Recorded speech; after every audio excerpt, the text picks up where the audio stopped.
Bom dia, nós vamos começar hoje uma série escatológica, obviamente, tratando sobre o trono de Salomão. O que Salomão tem a ver com o tema escatologia.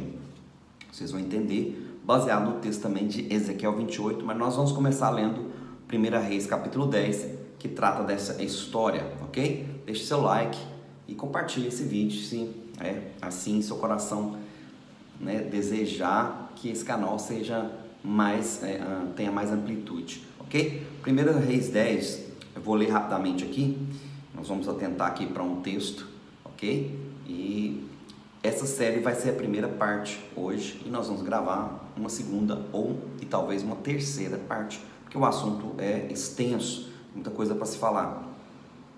Então, 1 Reis 10 fala aqui, logo depois da construção do templo, tem todo um cronograma aqui de como era Salomão e como era a amplitude do reino dele. E ouvindo a rainha de Sabá a fama de Salomão acerca do nome do Senhor, veio prová-lo com questões difíceis. Antes de eu terminar de ler o texto, o nome Salomão significa pacífico, Shalom, que vem do termo Shalem ou Salem, que é o mesmo de Jerusalém, cidade da paz.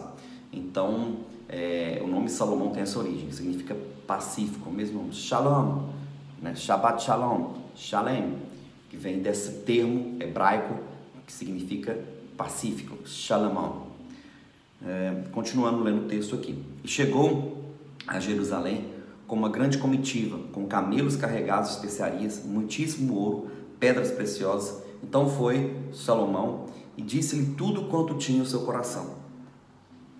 Ela falando, a rainha de Sabá. E Salomão lhe deu resposta a todas as perguntas.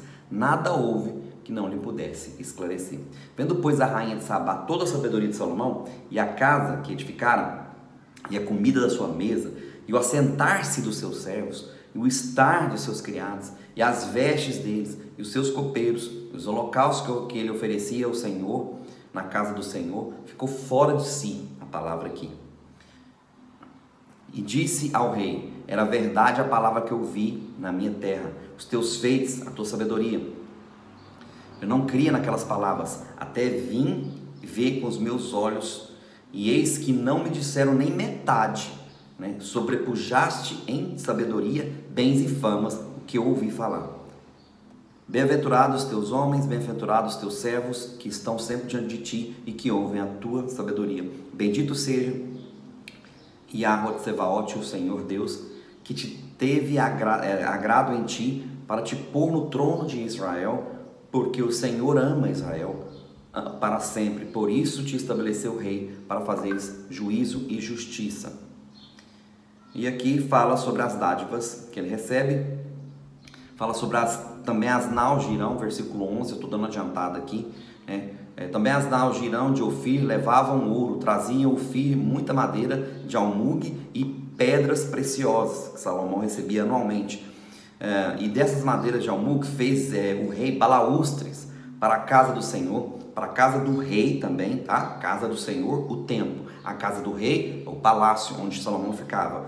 Distingue as duas coisas.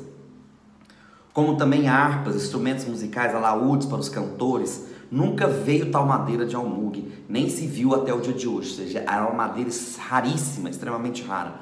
As viagens de Irão, que era um rei de Tiro, Irão era rei de Tiro, ok?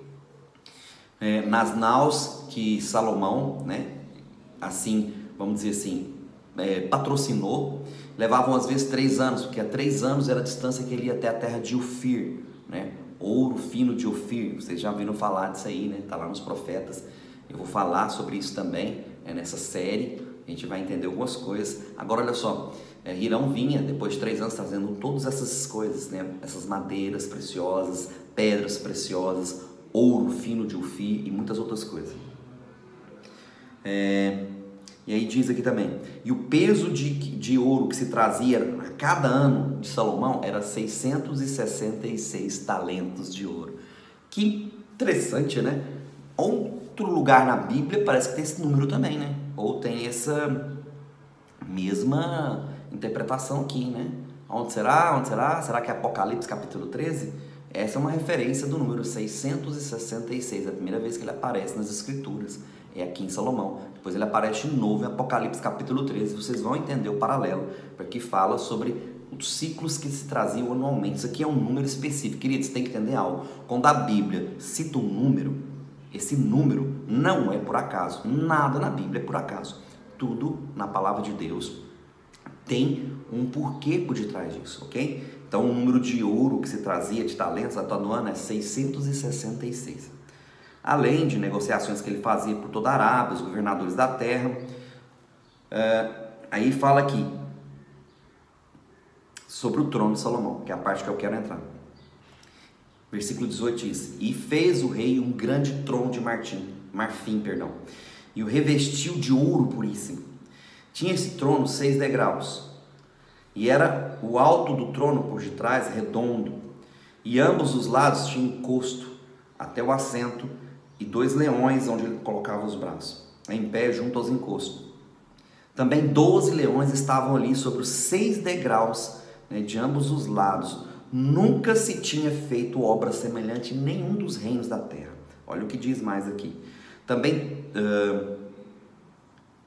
todas as taças de beber do rei de Salomão eram de ouro. Todos os vasos da casa, do bosque do Líbano, que é a casa do rei, eram de ouro puro. Não havia nelas prata, presta atenção, não havia prata, porque nos dias de Salomão não tinha valor nenhum a prata, só o ouro. Então o ouro aponta para a palavra de Deus, prata aponta para a redenção. Então eu vou parar a leitura do texto aqui. Antes da ministração, só para ler mais 2 versículos aqui. Aqui diz também no versículo 22 e 23, que complementa o texto. Porque o rei tinha no mar as naus de Tarso, que eu já mencionei ela aí, as naus de Irão, que era rei de Tiro. Uma vez em 3 anos, retornava às naus de Tarso e traziam ouro, prata, marfim, bugios e pavões. Bugios é um tipo de macaco, e pavões são animais. Assim o rei Salomão excedeu a todos os reis da terra, tanto em riqueza como em sabedoria, ok? Obviamente cumprindo a palavra do Criador, disse a ele. E toda a terra buscava a face de Salomão para ouvir a sabedoria que Deus tinha colocado no seu coração, ok? Ponto. Agora nós vamos aqui passar para as questões. Ezequiel capítulo 28, ok? E eu vou tratar desse texto de Ezequiel 28 em duas partes distintas, ok? Eu vou tratar na Bíblia, restauração das Escrituras, que tem muitas palavras em hebraico, e é importante a gente entender o texto. Ezequiel 28, todo mundo conhece Ezequiel 28, como ali, a partir do versículo 12 em diante, falando sobre a queda de Rassatã, ou Satanás, o adversário, em termos aí, a queda de Satanás. Aqui relata, a partir do versículo 12, a queda de Satanás. Só que antes disso, ele faz um paralelo no versículo 1 até o 11, então nós precisamos ler o texto inteiro, Ezequiel 28, para você ter uma compreensão exata. Você não pode só simplesmente trabalhar com texto isolado dentro desse contexto aqui, ok? Então Ezequiel 28 diz assim: a palavra de Yahweh veio outra vez a mim dizendo: Ben Adam, o filho do homem, diz ao cabeça de Tissor. A cabeça de Tissor significa ao líder, aquele que está investido de autoridade de Tiro. Tissor, Tiro. A palavra Tiro aqui, o rei de Tiro, ou cabeça de Tiro. Aqui a palavra aparece cabeça de Tiro, no hebraico. Assim diz o soberano Yahweh: visto que o teu leve, ou seja, o teu coração se elevou, e disseste: eu sou um El, eu me assento na cadeira de Elohim, no meio dos mares, contudo és apenas homem e não Deus, um El. Embora estabeleças no teu coração, o teu leve, assemelham ao coração de um Deus, ok? Observa-o, pois, és tu mais sábio que Daniel? Contanto, não haja segredo que se esconda de ti? É uma pergunta. Porque a tua kokasham, ou seja, a tua sabedoria, em hebraico, e por tua biná, ou seja, pela tua inteligência, ok? Adquiristes riquezas e recebestes ouro e prata nos teus tesouros. Por tua grande sabedoria por teu comércio, tu multiplicaste as tuas riquezas, e o teu coração se tornou altivo por causa das tuas riquezas. Portanto, assim diz o soberano Yahuwah, visto que tu estabeleceste o teu coração, assemelhando ao coração de um Deus, ou de Deus, assemelhando. Portanto, eu trarei sobre ti estrangeiros aterrorizantes dentre as nações, lhes desembainharão suas espadas contra o encanto da tua sabedoria e mancharão o teu resplendor. Eles te derrubarão na tua cova e tu morrerás dos que são chacinados no meio dos mares. Dirás então, aquele que te matar, eu sou Elohim. Perguntando, contudo serás homem e não um Deus, na mão daquele que te matar. Tu morrerás da morte de incircuncisos. Presta atenção nessa parte. Tu morrerás da morte de incircuncisos, pela mão de estrangeiros. Portanto, eu falei, diz Yahuwah. Ok? Aí no versículo 11 aqui começa a segunda parte. Eu vou parar aqui para a gente compartilhar a segunda parte, que trata da queda de Lúcifer, né? Na realidade de Hassatan, que muitos falam, a interpretação do texto dá a isso. Ok? Mas a primeira parte do texto fala do rei de Tiro, na realidade do cabeça de Tiro, porque a palavra rei de Tiro vem na sequência em Ezequiel capítulo 12, porque é a segunda parte da profecia, fala ao rei de Tiro. Na primeira parte ele diz, fala ao cabeça de Tiro, que é duas questões diferentes. Então, esse texto se trata, obviamente, de Salomão, porque Tiro tinha um rei que chamava Hirão. Você tem que entender que Hirão, ele faz uma aliança com Israel no reinado de Davi, pai de Salomão, ok? Então ele faz uma aliança com Davi, porque Davi ia avançando o império israelita, ok? Depois que ele já era rei, e ele conquista muitas cidades, inclusive Jerusalém, que era a cidade da paz, a cidade do rei Davi. Então, na conquista de Jerusalém, né, os reis da Fenícia, Sírio-Fenício, Sírios-Fenícios, ficam todos, né, sabendo da fama de Davi.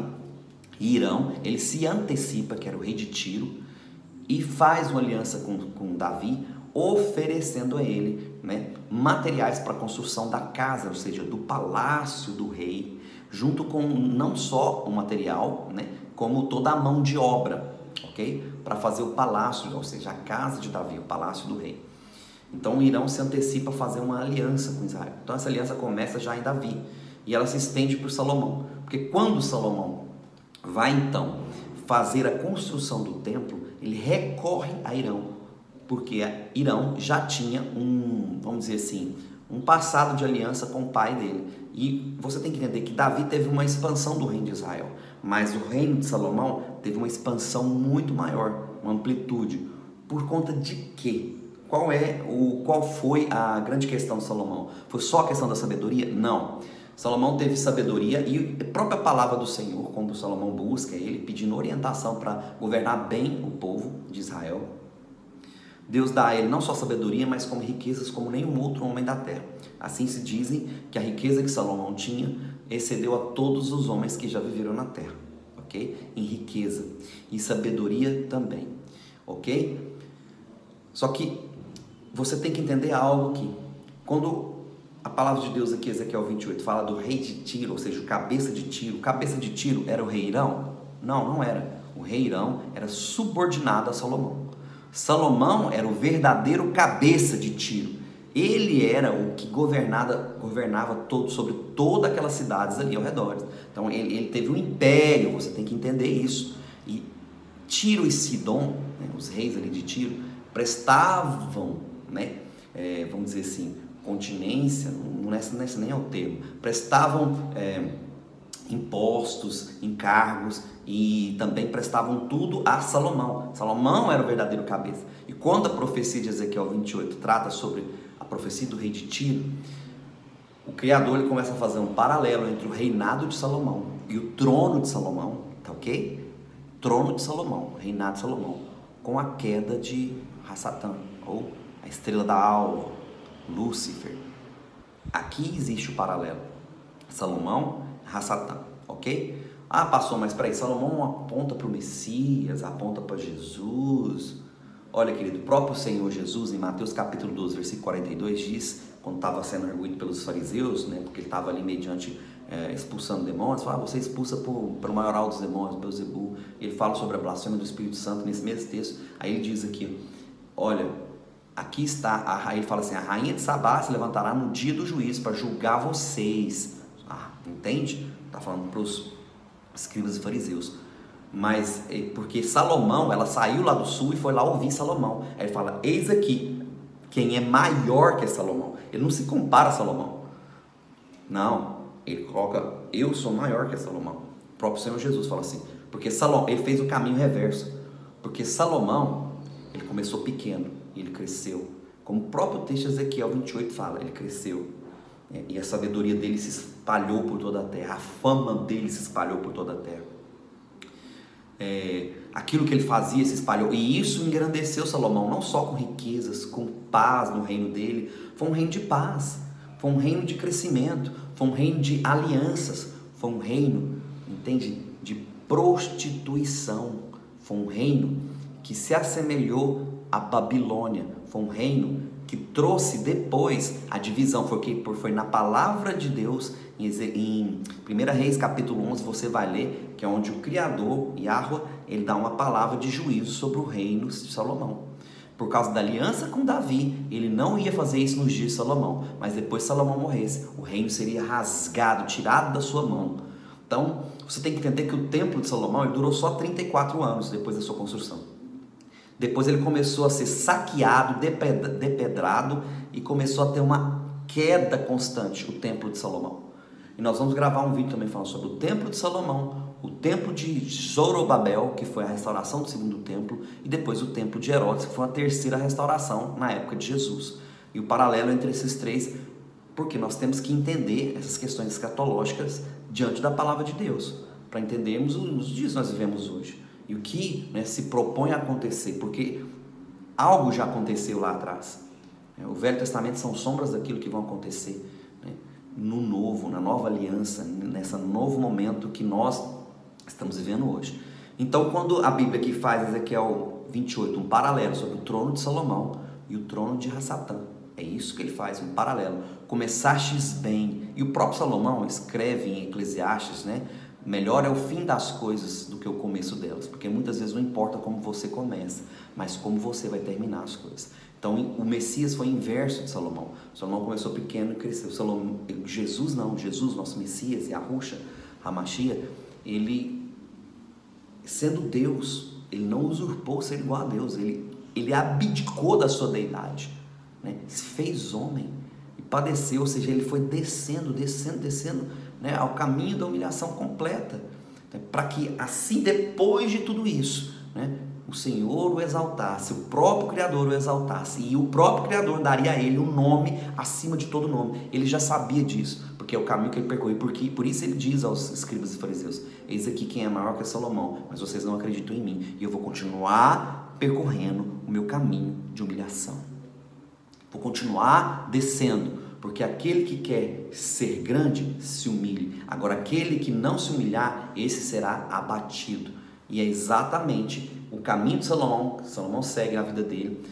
Por quê? Por causa das alianças que ele fez, o comércio que ele teve, o grande comércio que Salomão teve, entende? Que trouxe muitas riquezas para ele, mediante as alianças de casamento que ele fez com muitas mulheres, de muitas nações. A Bíblia que nos relata 700 mulheres e 300 concubinas, além da primeira que ele teve, que foi a filha de Faraó. Ele constrói uma cidade só para ela, a filha de Faraó, a primeira esposa, a filha de Faraó. O Egito fala do quê? O sistema, o mundo. A primeira aliança de Salomão foi com o sistema, foi com o mundo, entende? De casamento que eu digo, mediante casamento. E ali começa então um caminho de queda de Salomão. E a Bíblia relata exatamente por causa disso, das suas alianças, multiplicaste o teu comércio, cresceste, exaltaste o teu coração, achou que o reino dele, ia ser o reino que nunca ia ter fim. E na realidade o que acontece é o contrário, por causa dessa exaltação, o reino de Salomão começa a entrar em queda, em declínio. Essa é a primeira parte de Ezequiel 28, você entender que o trono de Salomão, entende? Faz um paralelo com o trono de Rassatã. Por que isso, pastor? Porque agora a gente entra na parte onde a maçonaria fala sobre isso. A maior o grau, né, vamos dizer assim, o grau ou maior cargo dentro de uma loja maçônica, porque existem várias, mais de 7.400 lojas espalhadas pelo mundo, mas o grau máximo ali, né, o grão-mestre, que ele se assenta onde? Na cadeira de Salomão. Ele se assenta na cadeira de Salomão. E quando fala assim, o trono de Salomão, está falando exatamente isso. Agora você precisa entender o que é Salomão. Aliás, perdão, o que é maçom. Maçom é uma palavra francesa, significa pedreiro, né? Significa o pedreiro, mestre de obras, né? Lá no Brasil também chama mestre de obras. O responsável um responsável por construção, um tipo de construtor. Maçom significa isso. E quando fala maçonaria, fala-se construção. Então, quando você vai entender isso, a própria maçonaria atribui que os primeiros patriarcas maçons, vamos dizer assim, foram lá atrás, né? Um dos descendentes de Noé, de Noa, porque Noa constrói a arca, então ele é um construtor, e um dos seus descendentes, né, constrói então Babel. Isso eu estou falando a visão maçônica, ok? Não estou falando já uma visão bíblica, estou te explicando o que a maçonaria se relata, da onde a base, o alicerce disso. Então, eles tratam ali de Babel como sendo, né, os primeiros patriarcas maçônicos que constroem, só que depois da diáspora de Babel, onde o Senhor desce e confunde as línguas, né, os preceitos dos construtores maçônicos se espalham por todas as nações. E é em Salomão que ele reúne isso através do seu arquiteto mor, que se chamava Hirão-Abi, ou Adonirão, ok? Filho de uma judia com um descendente de Tiro. Ele era, né, filho de uma judia, de uma descendência da tribo de Dan, com um dos filhos de Tiro. Ele era exatamente isso, uma mistura. Então Adonirão, que era o responsável que Salomão coloca para construir o templo. Agora, olha que interessante. Da onde é a linhagem de Adonirão? Ou Hirão-Abif, ou Hirão-Aba, ok? Ele era descendente direto, ok? Lá de Êxodo capítulo 31, né? Quando o Senhor fala, através de Moisés, que iria escolher ali a Oliabe, um dos escolhidos, para colocar sobre ele sabedoria de todo tipo de artífice, de coisas que eram artesãs, de construção. Então ele vem dessa linhagem lá de Êxodo 31 de Moisés, ele era dessa linhagem. Então ele tinha esse espírito de sabedoria que o próprio Criador tinha dado a ele, ok? Que veio da família, ele herdou isso. Adonirão, ok? Ou Hirão-Abif, que era o mesmo nome do rei de Tiro. Olha que interessante. Rei de Tiro, Hirão, na época de Salomão. Hirão-Abif, que era o construtor mor, também tinha um nome assim. Está na Bíblia, lá em 1 Reis, ok? Aliás, o livro de 1 Reis, do capítulo 1 até o capítulo 11, basicamente trata da vida de Salomão. Se você quer entender bem, leia esse contexto todo. Agora, olha que interessante aqui, voltando ao assunto, falando sobre a questão. Então, a maçonaria diz que foi em Salomão que ele une novamente a ordem. E ali eles falam que nasce, então, a primeira loja maçônica. Passou a loja maçônica, que você fala aí, é o templo de Salomão? Não, não é o templo de Salomão. Não tem nada a ver com o templo de Salomão. O templo é do Criador, foi feito segundo as ordens do Criador. Davi recebeu exclusivamente ordens para construir o templo, segundo aquilo que era, né, no tabernáculo. Então ele reproduz o templo de Salomão. Não, se trata então do que, pastor? Da casa do rei, porque foi a segunda grande obra de Salomão, ou seja, a casa real, o palácio dos jardins, que era muito maior, muito mais pomposo, com muito mais riqueza do que o próprio templo de Salomão, que sim, era todo revestido em ouro. Mas a casa do rei, como eu li aqui as passagens, você viu, 1 Reis 10, que era uma obra que não existia nenhum rei na terra que tivesse um castelo como Salomão. Ele superou todos os reis que existiram antes dele e todos os que existiram depois dele. Não houve nenhum com trono como o trono de Salomão. E é exatamente isso que nos retrata agora sobre a questão de Apocalipse 13, que fala sobre a grande Babilônia, que essa, vamos dizer assim, que essa mentalidade, que esse sistema, que esse estilo, né, de entendimento, né, começou a tomar conta e a entrar em ascensão, que tomou conta do sistema. Obviamente eu vou tratar disso em outros vídeos, um pouco mais profundos, senão os vídeos ficam muito longos. E essa primeira parte do vídeo que eu tenho falado aqui, é uma parte meio introdutória, estou introduzindo a questão do assunto, para que nós pudéssemos entrar então na questão da queda. Então, a própria maçonaria admite que Babel eram os patriarcas sobre a questão da construção, depois isso é restaurado em Salomão, que eles consideram sendo o primeiro grão-mestre, tá? Por que isso? Porque Salomão entra em declínio, queda, e esse texto aqui falando sobre o cabeça de Tiro, está falando de Salomão, não está falando sobre o rei de Tiro. O rei de Tiro era Irão, mas aqui fala exatamente do cabeça de Tiro, no hebraico, que era aquele que governava sobre Tiro.